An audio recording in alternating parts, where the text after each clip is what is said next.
What's up, fight fans? Welcome to my channel. This is Johnny, and in today's video we're going to be going over the statistics that nobody talks about when mentioning this weekend's world title fight with the ladies at 112 pounds between the undisputed champion Gabriela Fundora and the challenger Marilyn Badillo. Guys, before I continue, I want to say thank you to all the new subscribers. Thank you to everybody who's been with me since day one. If you haven't already right now, could you please hit subscribe? Could you also like this video and go down to the bottom of your screen where you see the bell notification button? Hit that so you can be notified every time I put something out that's new. Thank you. All right, guys, all week we've been documenting the upcoming fights. There's fights in the UK. This card goes down in Oceanside, California. We already talked about the co-main event between Charles Conwell and Chino Garcia. This is the main event between the ladies. It's the flyweight undisputed world champion. All the belts are on the line. Gabriella Fundora, we know she is the youngest undisputed champion in boxing. She just turned 23, and she's just now, it seems to be entering her physical prime based on her last performance, knocking out a very tough Argentinian fighter. With her opponent, she's facing an undefeated fighter from Mexico in Marilyn Badillo. So in this video, we're going to be going over both ladies' careers up until this point. We're going to remind everybody who they are. We're going to talk about how they go about their business. Also, stay tuned to the end of the video because that's where I'm going to break down the Las Vegas odds and give you guys my prediction and to tell you where you can make the most of your money. Let's get into this. The challenger, Marilyn Badillo, she has a tall task at hand, no pun intended, with her opponent, Gabriella Fundora. Badillo is going to be a fighter, a pressure forward fighter. She's an orthodox fighter. She's not going to have the reach advantage. She's going to be at a disadvantage with her height. Her style as well, she's going to be press, go forward. She's going to want to get inside the reach and inside the range of Gabriella Fundora and do her work to the body and try to break Fundora down. When I was doing my film study on Badillo, I was looking at one of her most recent fights against Rodriguez. It went the distance, and this is kind of how she gets her victory. She doesn't have a lot of knockout power, but she does have power in a sense to get her opponent's respect. She was fighting a very tough Rodriguez who was pressuring her the entire time. So we got to see a side of Badillo, her countering game, but usually she's the one pressing forward. So you could see the range and you could see the depth of her skill set. She's undefeated for a reason. She's put herself at this position in her career for a reason. With one victory, she'll become the undisputed world champion, and she's only 25 years old. In her opponent, Gabriella Fundora, we know that she's the sister of world champion Seb Fundora. We know that she comes from a family of fighters. Her mother was a boxer. She has 4 brothers. And when you look at her style, she's tall and rangy. She's a southpaw, and she fights similar to her brother Seb. She fights flat-footed from that southpaw style, and she doesn't take a lot of backward steps. She waits to counter you, and she pokes that jab, and when she gets going, she really gets going. She's fun to watch. She is an exciting champion and only 23 years old, and like I said, it seems to be with her last performance, she's just getting better and better. She had a really tough Argentinian opponent, Alanis, in her last fight, and in this fight, she was tested. She got stunned a couple different times. She did get the victory via 7th round knockout in exciting fashion, and with her Argentinian opponent, Alanis, she was pressuring Fundora the entire time, trying to get within that reach. She was having success in doing so. It's just that Fundora's body work and that jab over the round started breaking Alanis down and eventually stunned her in the 7th, knocked her down once, and then with that second knockdown, got her out of there. So this is going to be a tale of 2 different styles. So right now I want to remind everybody a little bit more in detail what's at stake this weekend in Oceanside, California. All right, guys, Gabriella Fundora, boxing's youngest undisputed world champion, returns to the spotlight this Saturday as she puts her flyweight titles on the line against Marilyn Badillo at the Front Wave Arena in Oceanside, California. The 23-year-old American sensation will defend not only her WBA title, but also her WBC, WBO, and IBF belts in what marks her first defense since making history last November. That night, Fundora delivered a breakout performance by stopping Argentina's Celeste Alanis in 7 rounds, becoming the youngest fighter, male or female, to unify all 4 major belts in boxing history.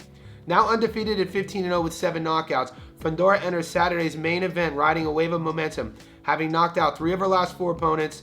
Fast, technical, and ruthlessly efficient in the ring, she appears to be entering the prime of her career. Standing across from her will be Marilyn Badillo, a 25-year-old unbeaten challenger from Cuscatlán, Izcalli, Mexico, who's looking to pull off the upset of a lifetime. With a record of 18-0-1 with 3 knockouts and a reputation for sharp technique and relentless pressure, Badillo earned this shot after a strong performance in December against Gabriela Cortez. She's a former regional title holder under another sanctioning body and now finds herself on the biggest stage of her career. The high-stakes clash headlines a Golden Boy Promotions card and promises to be a compelling battle between two undefeated fighters with everything on the line. So yeah, it's an exciting fight between two young ladies who are at the top of their game, the #1 ranked fighter in the world at 112 and the #2 ranked fighter at 112. Both are undefeated, all the belts are on the line. It's going to be a fun fight. Right now I want to take a closer look at Marilyn Badillo's resume. Alright guys, Marilyn Badillo is 19-0 with 1 draw. She has 3 knockouts. Out of 221 flyweights in the world, she's ranked #2. She carries into the ring a 16% career knockout to win ratio. She has fought a career 122 pro rounds. Her adoring fans know her as La Mexicana. She's a 25-year-old Mexican who stands at 5'3" with a 65-inch reach, and she comes from Cuautitlán Izcalli, Mexico. We last saw her fight Graciela Cortez, who was 6-7. She won a UD in the 8th. Alma Rodriguez, 10-3, UD in the 10th. Tanya Hernandez, 8-8, UD in the 10th. Edna Maltas, 5-10, UD in the 8th. Lorena Espero, 4-3, majority decision in the 8th. When you watch Badillo's highlights and you look at her resume, this is her biggest step up in opponents by far. It's also going to be her greatest opportunity. And in boxing, this is what it's all about. It's about creating a career for yourself, putting yourself in position to fight for world titles. And at 25 years old, Badillo has already done that. And in doing so, she gets the opportunity of a lifetime. Right now, let's take a look at her opponent, Gabriela Fundora. Guys, Gabriela Fundora is 15-0 with 7 knockouts. She carries into the ring a 47% career knockout to win ratio, and she's currently ranked as the #1 flyweight in the world. She holds all the belts, and her adoring fans know her as Sweet Poison. The 23-year-old American's a southpaw standing at 5'9" with a 70-inch reach. We last saw her fight Alanez, who was 15-1, knocked her out in the 7th. Asenio, 16-3, UD in the 10th. Cruz, 6-0, knockout in the 10th. Muccino, 32-3, knockout in the 5th. Santizo, 11-2, UD in the 8th. Like I talked about, with a 47% career knockout to win ratio, that doesn't sound too high. But with the ladies and in a division that's only 112 pounds, and having 3 of her last 5 wins coming by way of knockout, it seems to me that Fundora is learning to develop her power, and she's learning to sit on her backhand. She uses her jab similar to her brother to set up her range and set up her distance, almost baiting her opponents coming in. Everybody who fights a Fundora, whether it's Gabriella or Seb, are going to be at a disadvantage with reach and height. So you just have to get used to that if you're one of their opponents. The thing you can't get used to is getting hit too many times, because early on in the fight, you might think that you're in a safe distance and the power isn't too bad. You could withstand it. But over time, what Gabriella likes to do, similar to her brother, is break her opponents down and eventually look for the knockout. And that's exactly what she did in her last fight. And this is what I'm expecting her to do in this fight. I look at the fighters side by side. We already talked about the height and reach.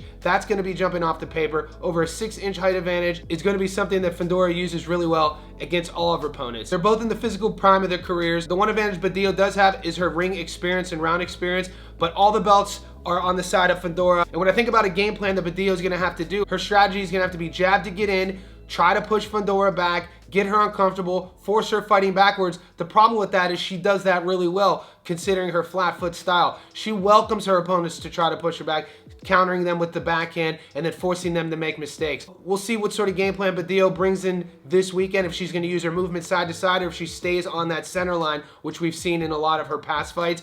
Let's look at the Las Vegas odds right now and see where the money is. Guys, the book I use down here is called Sportsbet. So if you're in Australia, let's pull that betting app out. Currently right now, the odds makers are only allowing us to take a money line bet. If the method of victory props open up towards the end of the week, I'll put that in the community section. Currently, Gabriella is a huge favorite. It's $1.06, meaning if you put $100 on her to win, you only get 6 in return. Her opponent Badillo is an 11-1 underdog. 100 gets you over 1,000 back. So currently, if the odds stay like this, and I'm not allowed to do any method of victory bet, meaning no knockout victory or decision victory, I'm probably going to leave this fight alone. I probably won't put it on a parlay. $1.06 isn't worth the squeeze in terms of risk versus reward. My prediction for this fight is I'm taking Gabriela Fundora to keep her belts. I think at the end of the day, her height's going to be too much, her power's going to be too much, and just her overall skill set. I think that she's also going to get the knockout. I'm interested to see if we could bet on that and what those odds will be. Granted, her opponent Badillo's tough. She's never lost. She's never been knocked out.